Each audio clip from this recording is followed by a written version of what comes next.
Tout est tranquille pour le moment, Yassine Seck. C'était Trafic News. Merci beaucoup Abba, à tout à l'heure. Nous démarrons en plus bref avec cette saisine de munitions de guerre au port. La douane sénégalaise a donc arraisonné un navire transportant 3 conteneurs chargés de munitions de guerre. Le dit navire, dénommé Eolika et battant pavillon guyanais, avait déclaré être en avitaillement au port de Dakar. Alerté par l'absence de documents fiables de navigation et de transport maritime, mais surtout par les incohérences des déclarations du capitaine du navire, les agents de la subdivision maritime des douanes, notamment ceux de la brigade portuaire, renforcés par les agents au service de l'UMCC, ont décidé de procéder à la fouille et au contrôle de la cargaison. Et l'opération a permis la découverte de 3 conteneurs remplis de divers types de munitions. La valeur totale des cartouches ainsi saisies est estimée à plus de 3 milliards de francs sur le marché intérieur. Et pour mener les opérations de dépotage des corps et d'évaluation de la cargaison dans les conditions sécuritaires requises en matière d'armes et d'explosifs, la subdivision maritime des douanes a travaillé dans une parfaite synergie d'action avec les unités spécialisées de la Brigade nationale des sapeurs-pompiers, l'unité NEDEX de l'armée nationale, mais également la gendarmerie nationale et les services compétents du port autonome de Dakar. Les membres de l'équipage sont en train d'être auditionnés et une enquête approfondie est donc en cours. Et nous poursuivons toujours en plus bref avec cette rentrée solennelle des cours et tribunaux, justice et conflits fonciers, application de la loi sur le domaine national. C'est le thème du discours d'usage qui sera développé ce matin par Madame Elisabeth Ndaoudjoufnian, juge au tribunal du travail hors classe de Dakar. Un discours à l'audience solennelle de rentrée des cours et tribunaux pour l'année judiciaire 2021-2022. La cérémonie qui sera donc présidée par le chef de l'État Macky Sall, président du Conseil supérieur de la magistrature, est prévue à 10h à la salle d'audience de la Cour suprême. Et toujours en plus bref, parlons du Forum du justiciable sur le sujet. Nous avons la position du Forum du justiciable. Le Forum du justiciable, donc, dans un communiqué, invite l'État du Sénégal à réformer la loi sur le domaine national afin qu'elle soit favorable aux paysans, aux collectivités territoriales et aux investisseurs privés. Par ailleurs, le Forum du justiciable a demandé à l'État du Sénégal d'encadrer davantage le régime de l'affectation et le désaffectation des terres du domaine national pour barrer la route aux spéculateurs fonciers. Enfin, le Forum du justiciable invite les collectivités territoriales à une gestion responsable des terres du domaine national, Mombay. Justement, sur le foncier à Mbour, manifestation à Dias, plusieurs jeunes ont été arrêtés par la gendarmerie pour avoir brûlé des pneus et barré la circulation. Malgré ces arrestations, ces populations affirment être déterminées à poursuivre le combat afin que ces 31 hectares soient restitués au village de Sakirak, nous dit notre correspondant Alioune Badara Sonko. La commune de Dias a connu une journée chaude ce lundi. Des jeunes ont barré la circulation, brûlé des pneus pour dire non aux travaux sur le site de 31 hectares dans le village de Sakirak, site alloué à un promoteur. Les jeunes du village de Dias se sont sentis menacés, se sont sentis agressés par quelque chose qui semble être leur propriété. On ne peut pas concevoir que ce site qui est destiné à l'extension du quartier Sakirak soit ciblé par des promoteurs privés pour y installer leurs entreprises, aux grandes dames de la population. Selon le président du collectif pour la défense des intérêts de Sakirak, aucune information n'a été fournie aux habitants de la localité sur ces 31 hectares. La population n'a aucune information par rapport à ça. Nous, ce que nous demandons, c'est que les autorités appellent la population pour la rétrocession de ces 31 hectares à la population de Sakirak, parce que c'est un combat qui a été entamé depuis 2009. Plusieurs jeunes ont été arrêtés par les éléments de la gendarmerie suite à ces manifestations. Et nous allons au village de Sinou-Bakirak, dans le département de Tivaouane, ou bien dans la commune plutôt de Tivaouane, de Meouane, excusez-moi, département de Tivaouane qui est donc rouge de colère. Les habitants ont été dans la rue pour réclamer de l'électricité, mais également de l'adduction d'eau. Il réclame également un poste de santé et un second enseignant pour les élèves de Sinou-Barik qui n'ont donc qu'un seul. Le chef de l'État et le directeur de l'ASER interpellés sur le sujet. Moussa Niang, porte-parole, que nous écoutons avec Mbaital Rouma. On a un cri de cœur. Nous, on fait partie du Sénégal. On a droit à l'électricité comme tout le monde. Les poteaux haute tension sont là à 5 mètres du village. Même à 15 mètres, on peut avoir de l'électricité. Donc si vous dépassez le chemin de fer, vous êtes en Gaïméché. Donc il y a plus de 100 mètres ou 200 mètres ou 1 kilomètre. Nous réclamons aussi l'adduction de l'eau. Nous lançons un appel au directeur de l'ASER, comme Barandia, le maire de Mérane, est incompétent de nous trouver une solution. Non, on n'a pas de l'électricité parce qu'il y a des lampadaires solaires qui ont été mis en place par la jeunesse de Chine pour au moins lutter contre l'insécurité de la population. Nous lançons un grand appel au chef de l'État, vraiment de nous venir en aide, parce qu'on en a besoin. L'actualité, c'est également le 5e jour de grève de la faim des retraités du collectif des ex-travailleurs de la SIAS, d'Ama Sénégal et de la SOTRAC. Depuis le début de ce mouvement d'humeur, 2 donc ont été évacués. Les grévistes ont reçu la visite du coordonnateur de l'UCG. Rappelons que ce collectif réclame 1,5 milliard pour la SIAS, 2,5 milliards pour Ama Sénégal, mais aussi 9 milliards pour la SOTRAC. Madanissi, membre du dit collectif et secrétaire général des travailleurs du nettoiement, est ici joint au téléphone par Ndeye Khady Chamtal. Nous avons eu la visite du coordinateur national de l'UCG, M. Maskiam, et vraiment qui est venu s'enquérir de la situation et nous a demandé de lever le mot d'ordre puisqu'il va entamer des démarches auprès des autorités pour qu'on puisse vraiment rentrer dans nos fonds. Donc nous l'avons écouté, donc il y a une concertation entre les amis de la SIAS et de Ama et de la SOTRAC pour voir maintenant quelle est la conduite à tenir.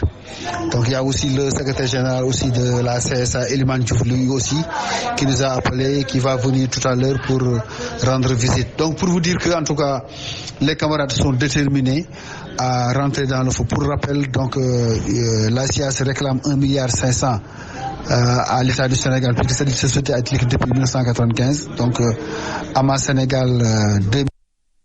L'actualité, c'est aussi le pont de Marsassoum qui est enfin ouvert à la circulation ce lundi 17 janvier 2022. Bâti sur une longueur de 485 mètres pour un coût de 20 milliards de nos francs, ce pont va ouvrir donc la région de Sédhiou à celle de Ziguinchor et vice versa.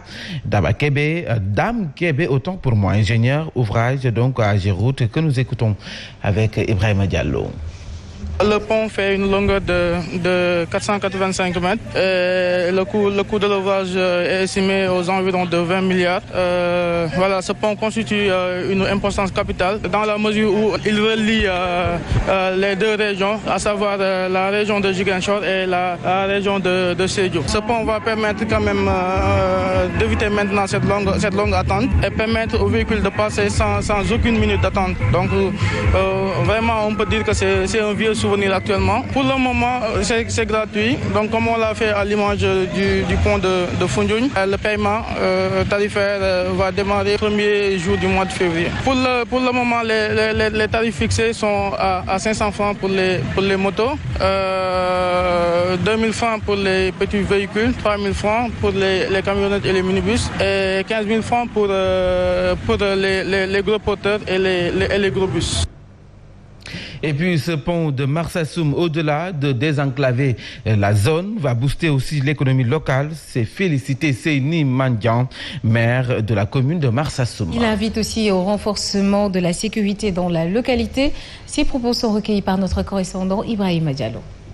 Aujourd'hui, c'est un jour historique pour les populations du Diassi, mais surtout celles de Marsassoum. Nous avons rendez-vous aujourd'hui avec l'histoire.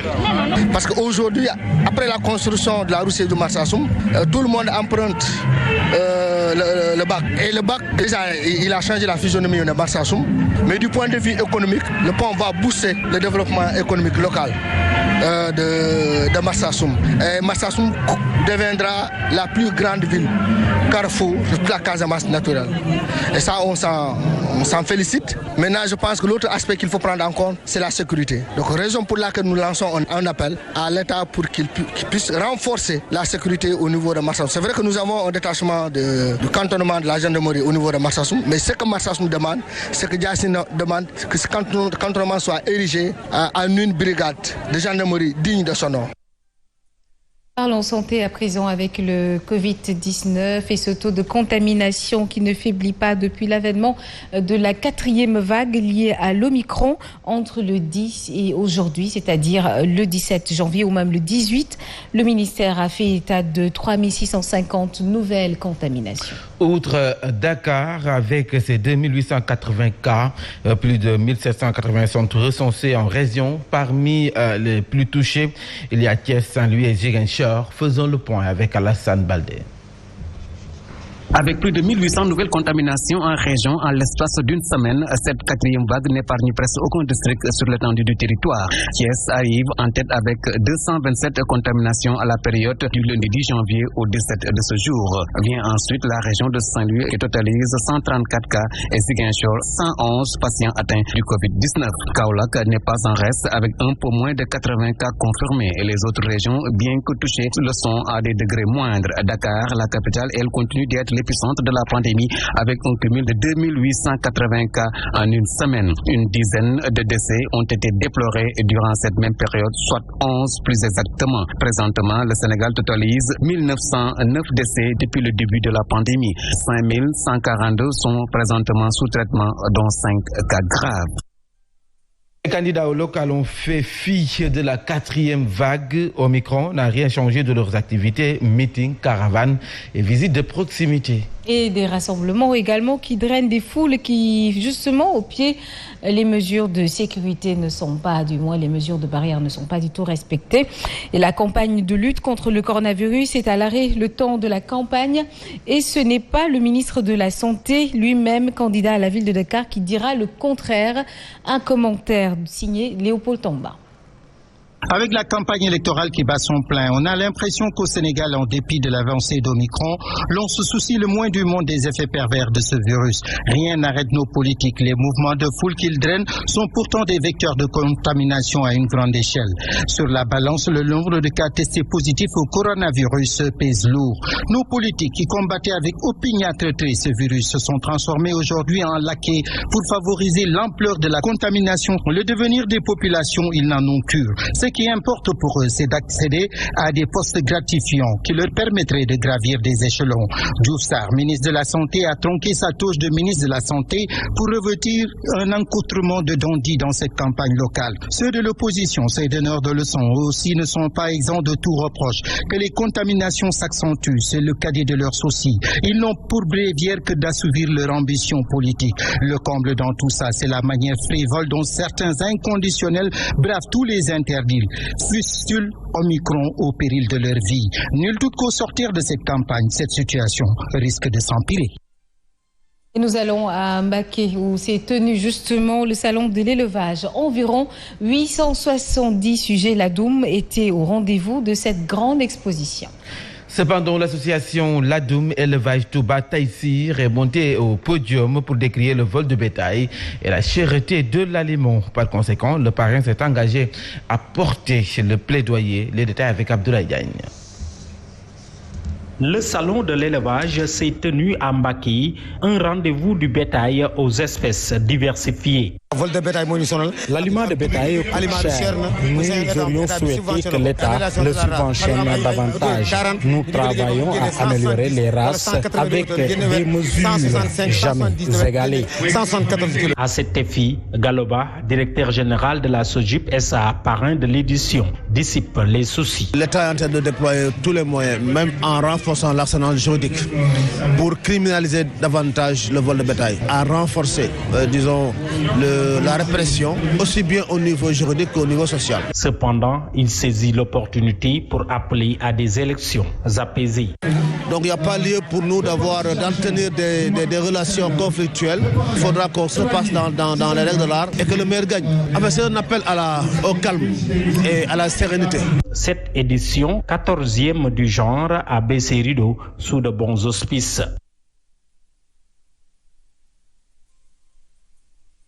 Vous suivez le journal, tout de suite l'actualité sportive.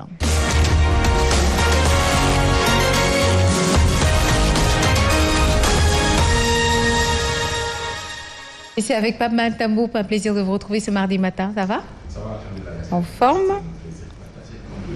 Ça se passe? Oui, ça se passe très bien, excellent. Très bien. On a besoin un tout petit peu de punch. Oui. Alors, nous démarrons avec la Caméroun.